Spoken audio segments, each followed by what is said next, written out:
Hey everyone, I hope you're doing well. I am going to talk about my setup and why am I going to do that?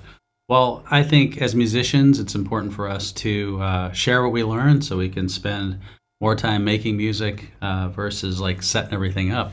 But I also think that this kind of concept of building a little home studio and turning it into an instrument itself, I think is really I think that's a common vision many of us have, and so I've been doing that, and I wanted to share things that worked and things that didn't work. And I'm going to do a series of videos to kind of deep dive into different parts of the setup. I've been doing it for probably about a year and a half. I've been bringing these pieces together and kind of deeply integrating them, not just like hooking them up, plugging them in, and getting audio, but doing a lot more than that to make them like integrated into my workflow so I can use it for certain purposes. So this first video, what I'm going to do is hopefully with these cameras, multiple cameras, I can give you a sense of like the parts and pieces that I'm working with. And then the next video is like deep dive into specific ones. So anyway, let's get started. So let's start with the, actually I'm going to start with the MacBook Pro just because I'm just going to mention that real quick. So I used a Windows PC. It was great, but I was running into some things with audio interfaces, and I always wanted to try a Mac. So I ended up moving to Mac, and I really like it. I really enjoy it. I'm not going to say anything bad about Windows because I think Windows is perfectly, capable as well.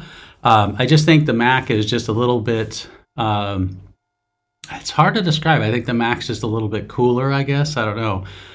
Maybe you can let me know in the comments if I don't want to upset anyone on. I'm not starting the Windows versus Mac thing, but I really like a Mac for doing audio, specifically core audio and the ability to bring together multiple audio interfaces and just use them together. I think that's a really cool feature.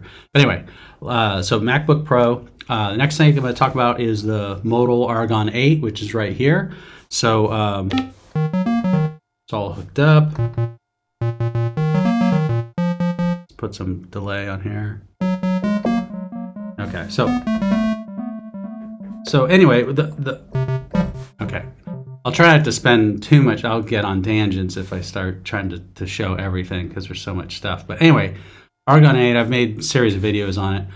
It's a great from scratch synth. This is kind of how I think of it. You can start off with a clean slate. A lot of things are per knob functions, and you can kind of just build a patch that you're looking for, whether it's a bass or a pluck, whatever. But that's its kind of first role. Its second role is actually to be a keyboard for the Digitac. And the thing is, the keyboard is a Fatar keyboard. It's really nice, especially this package is really awesome for the price range for the synthesizer. I think it's one of those. It's a great one to have. Anyway, so. The Digitac, let's shift over to that. So this thing is a nice keyboard for the Digitac because in my opinion, especially if you're going to do any type of MIDI sequencing with the Digitac, having a keyboard hooked up to it just makes it work a lot better, in my opinion. So Digitac is the core of my setup. I can actually switch between different instruments, just going between clicking around between the MIDI track, so I have all those set up. But the Digitac's kind of the core sequencer that drives everything. So I actually start by sequencing into the Digitac, and I think it's an awesome device. So it has all the percussion. So I've got that set up, and then I just kind of use that, and then I start tweaking from there. I'm hoping maybe in this video at the end I'll do a quick jam just to kind of do something with this stuff just to kind of show the configuration. One thing that I started with that I'll mention is Omnisphere. So I use Bitwig Studio and I use Omnisphere. I used to use a ton of different VSTs, but I kind of just standardized on learning Omnisphere, and I'm happy I did that. So these first 3 tracks are Omnisphere, so I just kind of can tweak them and work with them. But so Omnisphere And let me keep going through the hardware so I don't get too confused. Let me grab this and pull this out. This is in here Velcroed. So this is a Apogee 1 audio interface.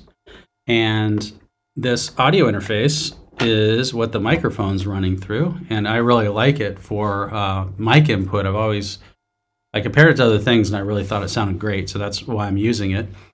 And I'll mention the next thing. I will mention this synth case, because the Apogee 1 actually adds a microphone input, and then I have the an instrument input right down here so I can plug into it.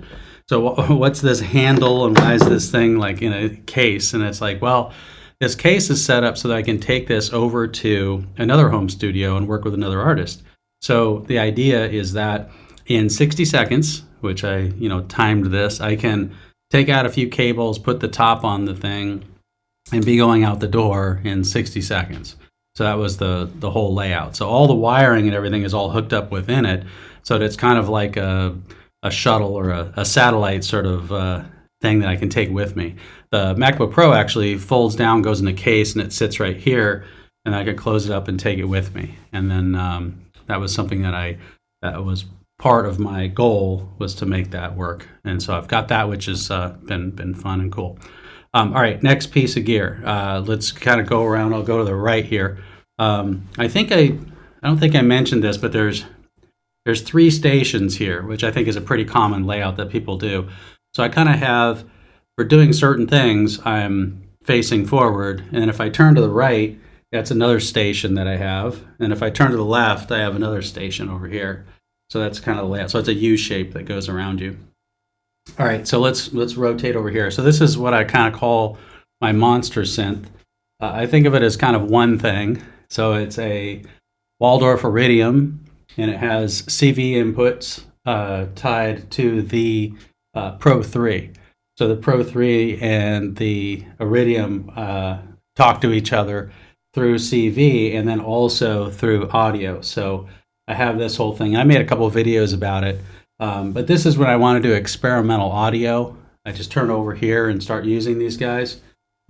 Here I have another audio interface. This is a Evo 8. So if you're looking for a 4-input interface, I think this is a very cool interface. Really good price point as well.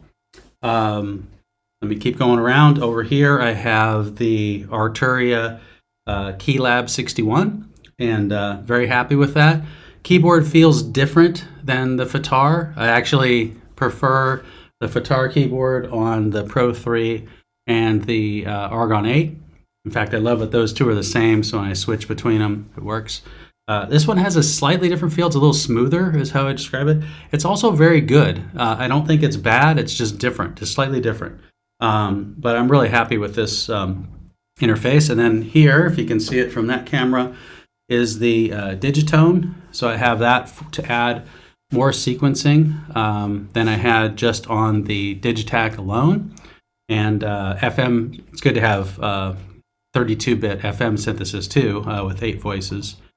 This thing's really powerful. The more I learn about the Digitone, it's kind of crazy, because when you first start using it, you use one voice and you kind of do stuff, but when you start stacking voices and using the arpeggiator and stuff, that thing can get really powerful. So it's very cool. And the last addition I have here is a HX Stomp. So I have my guitar all hooked up. So over there, if you can see it. So my guitar is set up, so I want to play guitar. I just can go in, hit record, and play guitar. All right, so monitors. So I have 2 KRK monitors. Rockets. I'm really happy with them. I think they're really good for mixing. I know you can spend a lot more on monitors, but that's just what I have, and I just have them isolated. So we have cables sitting on them right now.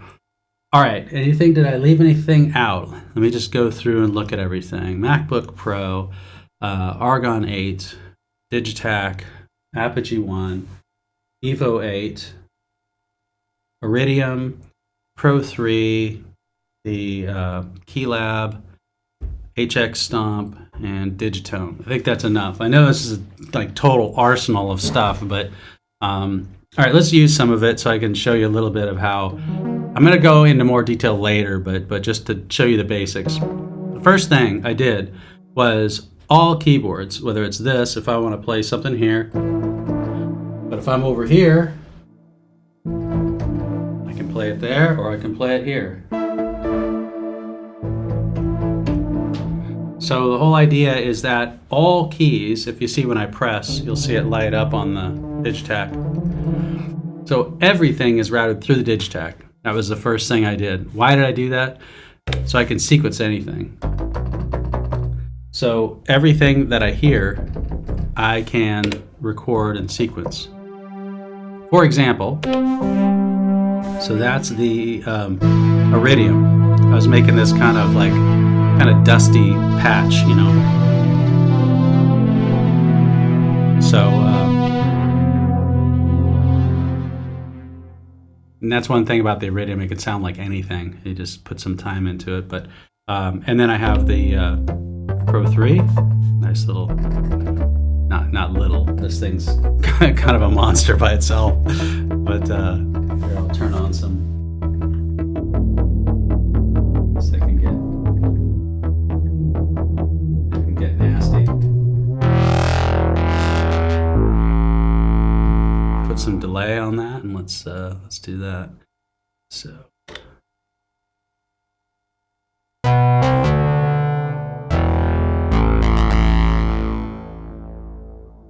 Anyway,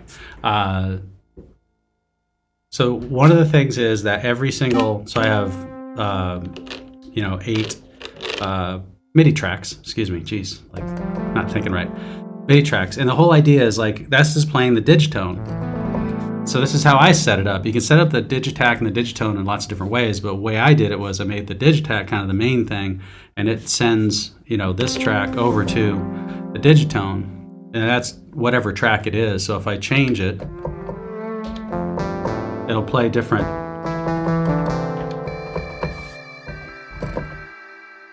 Oh, we'll use that one, sure. All right, so let's put something in here. We'll do a quick kind of just track, just using this stuff. I'll talk a bit over it. We'll see how it turns out. First, all right, let's just get this started. I have something in there already. That's because I did one take before this to see if the audio levels were right. So that's not bad, though. I guess we could put that in there. I'm going to replace it, though.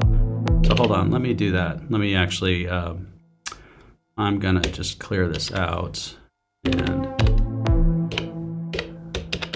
yeah. Because one thing when I was doing this before was the track length was kind of custom. I just want to do something simpler so I don't mess myself up.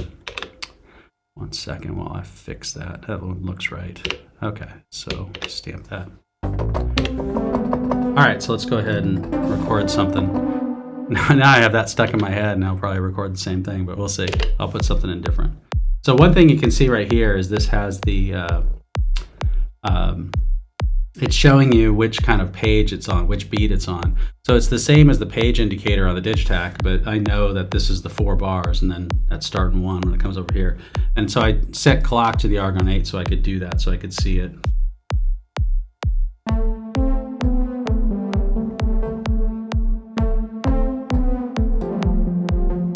Okay, I messed up. Let's see what it sounds like when I recorded it. I always do that in that finger. Hey, it recorded it perfectly. Oh, let's leave it. Why not? It's don't need this to be perfect. That'll just add some character. Just something.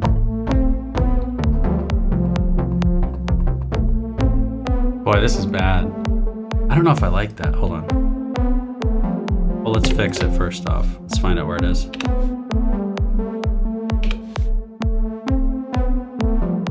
Okay, this is the one, so I'll fix that and just do. See if this fixes it. There we go. All right, let's put a bass line on now.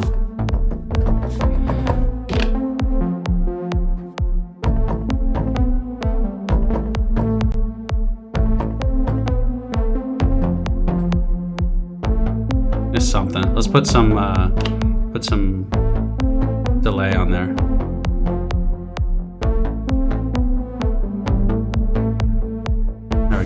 gets a little bit of a groove.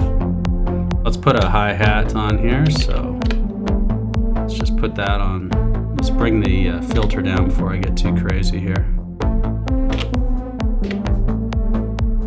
I use the filter a lot to do get the volume where I like, because it gives a little more character. Okay. Kind of basic. Let's put this on here. That's a little too bright, so we'll bring that down.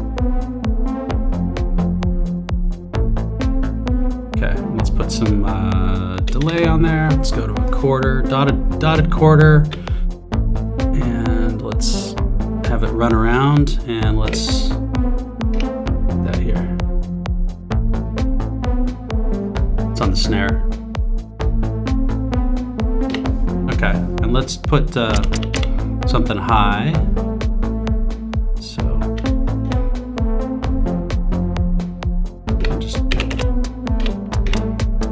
it's a little bit nerve-wracking because I'm trying to just make something that sounds okay. I'm going to get the compressor on here to get the little beef on the drums. Now let's, I got that guy. I'm going to pan him with the LFO. Okay. Get him jumping around. I like that. I'm going to move it up so it sounds like I'm going to move up the pitch so it sounds like a ticking clock or something. Like there. Yeah, all right.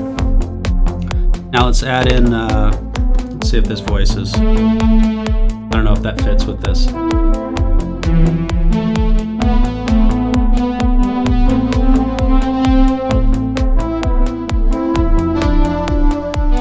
I can make it work.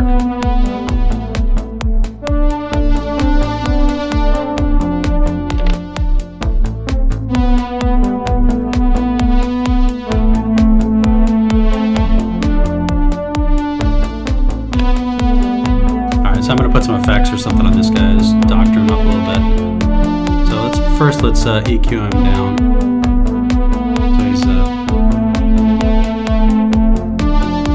maybe put some distortion, some reverb.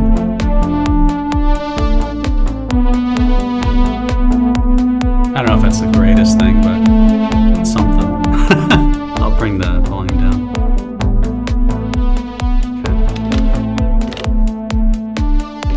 All right, let's throw the digitone in there.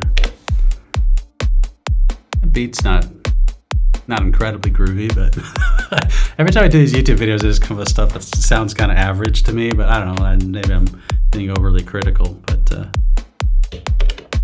all right, let's go, let's put some of this on there, see if it helps.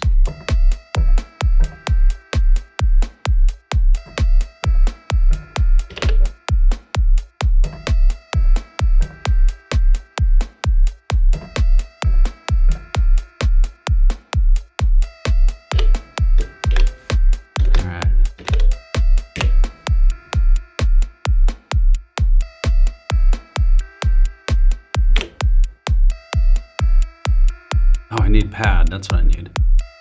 So let's do that, let's put some chords. Hold on.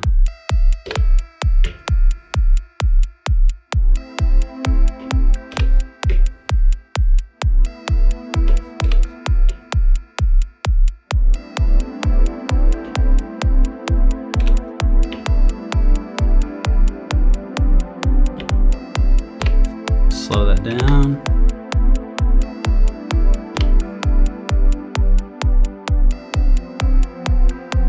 There we go. It's starting to sound like something.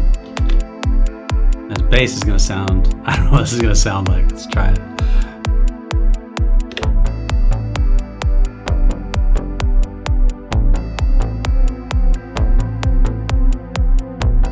Kind of a mess, but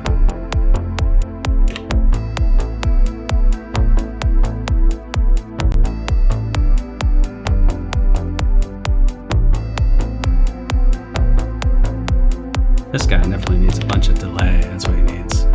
So I gotta crank it up here. I gotta get some delay here too. Do that, let's do that, yeah.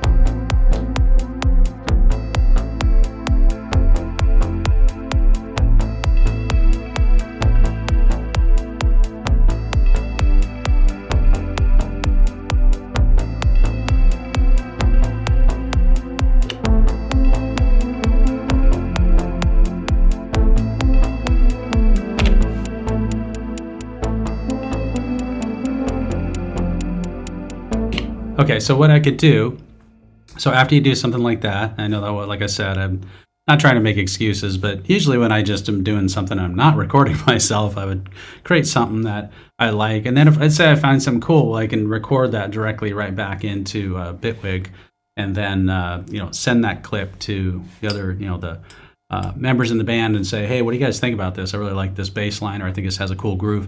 So that's a big part of what I produce is sometimes just clips of ideas to share with people that I'm working with on projects. So all right, I think I'm going to stop there, and that's about it. So don't have an outro, but maybe that can work. All right, well, anyway, thank you very much for your time, and if this is interesting, let me know, and I'll keep going and showing some deep dives. So take it easy. Goodbye.